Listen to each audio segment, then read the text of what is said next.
Mais quand Kabila, Laurent est arrivé, c'était pire que Mobutu. Là, il n'y a absolument aucune logique. Personne ne pouvait suivre, personne ne pouvait savoir ce qu'il voulait et ce qu'il ferait.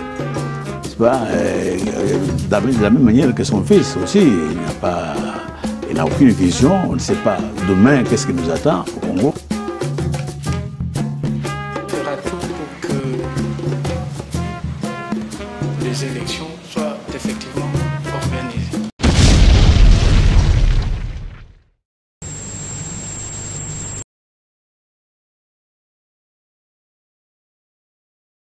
Les McDonald's, ils ont commencé à être riches chez eux avant de conquérir le monde. Nous devons être grands. Dieu nous a donné la superficie qu'il faut. Et nous devons avoir une population jeune, qui travaille, qui aime le pays et que nous utilisons nous-mêmes ici. Je voudrais m'adresser un peu à nos voisins, parce que nous sommes entourés. Même si le Congo nous appartient, Dieu nous a donné une mission pour l'Afrique. France Canon avait raison de dire que l'Afrique a une forme de revolver dont la gâchette se trouve au Congo justement. Le jour où le Congo décolle, je vous assure que l'Afrique va décoller également, par effet d'entraînement. Si vous allez aux États-Unis, le pays comme le Mexique, le Canada, ont décollé parce que les États-Unis ont décollé. Et quand le Congo va décoller, les autres vont suivre.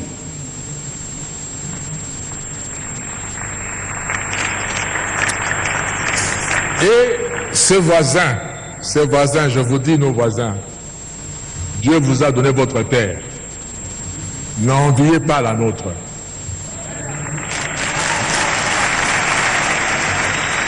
Travaillez chez vous. Je prends la petite Suisse en Europe.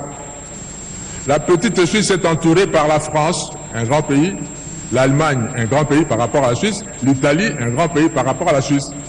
Et dans la Suisse, ils parlent les trois langues de ce pays-là. Mais ils sont fiers d'être Suisses. Ils n'envient ni la France, ni l'Italie, ni l'Allemagne. Mais puisqu'ils se sont tournés chez eux, à travailler chez eux, Dieu leur a donné la confiance du monde entier. Tout le monde entier va garder son argent en Suisse. Et la Suisse vit de ses banques. Ces pays aussi peuvent vivre de ce que Dieu va leur donner de faire, au lieu d'envier la République démocratique du Congo et avoir des stratégies pour profiter de la République démocratique du Congo. Surtout, ne prenez pas un centimètre de la République démocratique du Congo. Parce que le Congo ne sera pas toujours faible comme il est maintenant. Il va se réveiller un jour. J'étais étudiant également en France et Dieu a fait que je vive dans la ville de Strasbourg pendant 5 ans. Et Strasbourg fait partie de la grande région qu'on appelle Alsace. Et les Alsaciens parlent un dialecte germanique, c'est-à-dire qui ressemble plus à l'allemand qu'en français. Vous avez beaucoup d'Alsaciens qui ne savent même pas parler français correctement, comme vous êtes dans leur village là-bas. Ils parlent plutôt allemand. Et là où je vivais, je louais. Mon bailleur me disait un jour, Monsieur Kofo,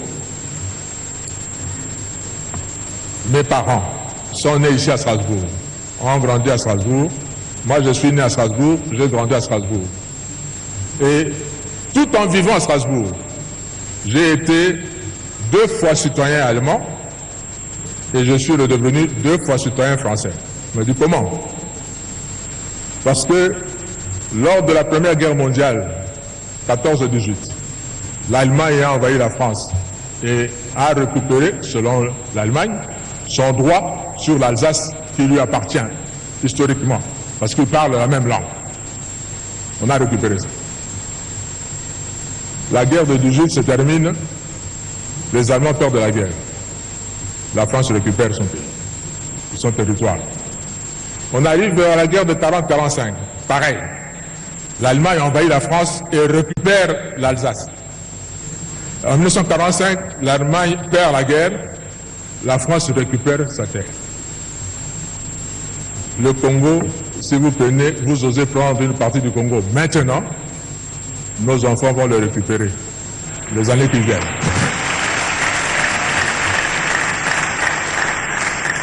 Alors, soyons plutôt de bons voisins et ne mettez pas de conflit entre nous. S'il vous plaît, nos voisins. Je voudrais m'adresser aux pays riches. Je suis content que les ambassadeurs sont nombreux. Enfin, s'il vous plaît, soyez nos porte-parole auprès de vos pays respectifs. Vous avez la technologie. Nous n'avons pas la technologie. Vous êtes riches. Nous sommes pauvres. Aidez-nous à développer notre pays. Vous en tirerez toujours les dividendes. Si par exemple, vous aidez le Congolais à avoir de belles routes partout, et que le Congolais vive bien, combien de voitures seront achetées chez vous? Parce que nous n'avons pas la technologie de fabriquer des voitures. Combien de voitures seront achetées chez vous? Si vous permettez que l'électricité arrive dans nos villages et que le villageois congolais a suffisamment de moyens pour acheter juste un poste téléviseur, combien de postes téléviseurs vous vendrez au Congo? Je sais que les industries qui fabriquent les armes profitent quand il y a la guerre pour écouler leurs marchandises. Mais quand il y a la paix également, vous allez toujours vendre vos marchandises. Parce que tout le monde sait, celui qui veut la paix prépare la guerre. Même en période de paix, les armées vont toujours acheter de quoi se défendre auprès de vous. Si le Congo est riche et nous avons un vaste pays, combien d'avions on achètera chez vous parce qu'on n'en fabrique pas chez nous? Si vous nous aidez à avoir des chemins de fer, combien de locomotives vous vendrez? Aidez-nous. Le monde est devenu un petit monde planétaire. Il suffirait qu'on touche quelque part, c'est connu dans tout le monde entier, et le résultat, où le problème se fait sentir partout. Aidez le Congo. Quelqu'un qui est malade et vous l'aidez, quand il sera en bonne santé, il ne vous oubliera pas.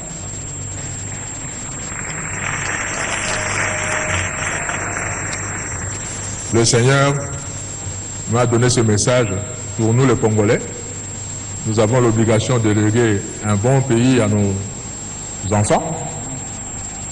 Et nous avons demandé aussi à nos frères et sœurs qui partagent avec nous ce continent d'Afrique d'être de bons voisins et demander à ceux qui sont les maîtres du monde maintenant de s'occuper du Congo aussi. Parce que, qui sait, l'histoire nous montre que l'aiguille tourne. Dans l'histoire, il y avait des pays comme l'Égypte qui étaient de grandes nations à l'époque, qui ont dominé le monde à l'époque. Et puis nous sommes partis en Europe. On a eu la Grèce, on a eu Rome, et à un moment, les Français ont dominé, les Espagnols l'ont fait, les Britanniques également. Maintenant, nous avons les États-Unis. Ça a quitté l'Europe, ça va vers l'Amérique. Qui ne vous dit pas que dans le prochain centenaire, ça sera l'Afrique. Et l'histoire, je vous assure, ne s'oublie pas. On se rappellera toujours de ceux qui nous ont aidés et ceux qui ne nous ont pas aidés. Que Dieu nous bénisse. Bénisse la République démocratique du Congo. Amen.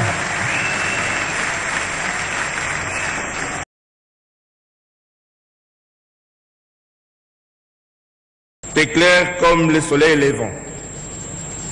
Voici l'obscurité couvre ta terre et la nuit enveloppe les peuples. Mais sur toi, RD Congo, le Seigneur t'éclaire comme le soleil qui s'élève. Au-dessus de toi apparaît sa présence lumineuse. Des nations marchent à ta lumière et des rois à la clarté de tes rayons. Regarde bien autour de toi, République démocratique du Congo. Tous, ils s'assemblent, ils viennent vers toi. Tes fils arrivent de loin et tes filles sont portées sous les bras. Tu seras couverte d'une foule de chameaux. Ce sont les caravanes de Madian et d'Epha. Elles viendront tous de Séba. Elles apportent de l'or et de l'encens en chantant des hauts faits du Seigneur. Tenez, République démocratique du Congo, les fils de l'étranger rebâtiront tes murs et les rois seront tes serviteurs. Car j'étais frappé dans ma colère, mais dans ma miséricorde, j'ai pitié de toi. Tes portes seront toujours ouvertes et ne seront jamais fermées, ni la nuit, ni les jours, afin de laisser entrer chez toi les trésors des nations et les rois avec leur suite. Écoutez, République démocratique du Congo, ceux qui t'ont maltraité viendront s'humilier devant toi, et tous ceux qui t'ont ridiculisé se procéderont à tes pieds. Ils t'appelleront ville de l'Éternel, cité du Seigneur. Au lieu que tu étais délaissé et haï, et que personne n'était pas couru, je ferai de toi un sujet de fierté pour toujours, un sujet de joie, de siècle en siècle. Tu seras le lait des nations, tu seras la mamelle des rois, et tu sauras que je suis l'Éternel, ton sauveur, ton rédempteur, le puissant de Jacob. Au lieu des pierres, République démocratique du Congo, du fer, je ferai régner sur toi la paix et dominer la justice. On n'entendra plus parler de violence dans ton pays, ni de ravages, ni de ruines dans ton territoire. Tu donneras à tes murs le nom de salut et à tes portes celui de gloire. Ce ne sera plus le soleil qui te servira de lumière pendant les jours, ni la lune qui t'éclairera de sa lumière pendant la nuit. Mais l'Éternel sera ta lumière à toujours. Ton Dieu sera ta gloire et tes jours de deuil seront passés. Il n'y aura plus que la joie et il n'y aura plus que des justes parmi ton peuple. Ils posséderont toujours les pays. C'est les rejetants que j'ai plantés, l'œuvre de mes mains, pour servir à ma gloire. Le plus petit deviendra un millier et le moindre une nation puissante. Moi, l'Éternel, j'ai attiré ces choses. Recevez alors la bénédiction de la part de Dieu. L'Éternel Dieu vous bénisse. En cette période où nous commémorons les héros de notre pays, nous implorons ta grâce, Seigneur, pour susciter dans notre cher pays des hommes et des femmes qui te sont agréables, à l'instar de Néhémie, pour la reconstruction de la République démocratique du Congo. Des hommes et des femmes qui feront de la République démocratique du Congo le principal sujet de leur joie, en priant et cherchant le bonheur de la République démocratique du Congo. dans tous les domaines, sachant que leur bonheur dépend de lui. Dieu suscite les hommes et les femmes qui assurent la grandeur de la République démocratique du Congo, des hommes et des femmes artisans de paix. Épargne la République démocratique du Congo de tout plan de déstabilisation, de destruction et du chaos. Nous réclamons des abondantes bénédictions sur notre nation, car quand toi, Dieu, tu bénis, nul n'a le pouvoir de maudire. Nous réclamons, Seigneur, que tu sois toujours avec nous. Et nous recommandons la République démocratique du Congo entre tes mains, car nul n'a le pouvoir de te ravir ce que ta main tient. Bénis nos autorités, Seigneur. Bénis le peuple congolais. Bénis la République démocratique du Congo. Que le Dieu de paix vous rende capable de pratiquer tout ce qui est bien pour faire sa volonté, qui réalise en vous ce qui est agréable. Que le Dieu de paix lui-même vous sanctifie totalement et que votre esprit, votre âme et votre corps soient parfaitement gardés pour être irréprochables lors de la venue de notre Seigneur Jésus-Christ. Que l'amour de Dieu le Père, la grâce de notre Seigneur Jésus-Christ et la communion du Saint-Esprit soient avec vous. Allons dans la paix du Seigneur, au nom de Jésus-Christ. Amen.